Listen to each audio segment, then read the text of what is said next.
வணக்கம். Webber news 24X எடிட்டரின் பிரத்யேக செய்திகள் வழியா முதல்வர் ஜோசப் விஜயோட புதிய அமைச்சரவையை நாம இப்போ சுருக்கமா அலசலாம் வாங்க. இந்த பெரிய அரசியல் மாற்றத்தை வெப்பர் நியூஸ் 24 ஒரு சூப்பரான 5 புள்ளி வியூகமா பிரிச்சிருக்காங்க. அதை ஒன்னொன்னா பார்க்கலாம். யோசிச்சு பாருங்க, மே 10ல வெறும் 10 பேர் தான். ஆனா மே 21ல அது 33 பேரா தாடாலடியா மாறி இருக்கு. இதுல ஒரு பெரிய வரலாறு இருக்குங்க. சரியா 59 வருஷத்துக்கு அப்புறம் காங்கிரஸ் கட்சி மறுபடியும் அமைச்சரவைக்குள்ள நுழைஞ்சிருக்கு. புதுசா வந்த 23 அமைச்சர்கள்ல 2 பேர் காங்கிரஸ்காரங்க. இது அவங்க கூட்டணியை ரொம்பவே ஸ்ட்ராங் ஆக்குதுன்னே சொல்லலாம். வெப்பர் நியூஸ் 24X டேட்டா படி பார்த்தா 7 பட்டியலின அமைச்சர்கள், 4 பெண்கள்னு இதுவரைக்கும் இல்லாத அளவுக்கு சூப்பரான பிரதிநிதித்துவம் கொடுத்திருக்காங்க.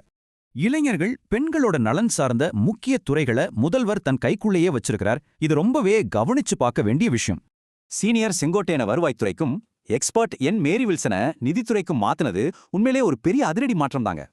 புது எம்எல்ஏக்களுக்கு அவங்க திறமைக்கு ஏத்த மாதிரி சுகாதாரத்துறை, விளையாட்டுன்னு பக்காவா இலாக்கா பிரிச்சு கொடுத்திருக்காங்கன்னு வெப்பர் நியூஸ் 24/7 சொல்லுது. ஆனா இங்க தான் ஒரு ட்விஸ்ட். மாநிலத்தோட இவ்ளோ பெரிய கடனை இந்த புது அமைச்சரவை எப்படி சமாளிக்க போகுது? இந்தியாவோட எலக்ட்ரானிக்ஸ் ஏற்றுமதியில தமிழ்நாடு 40%.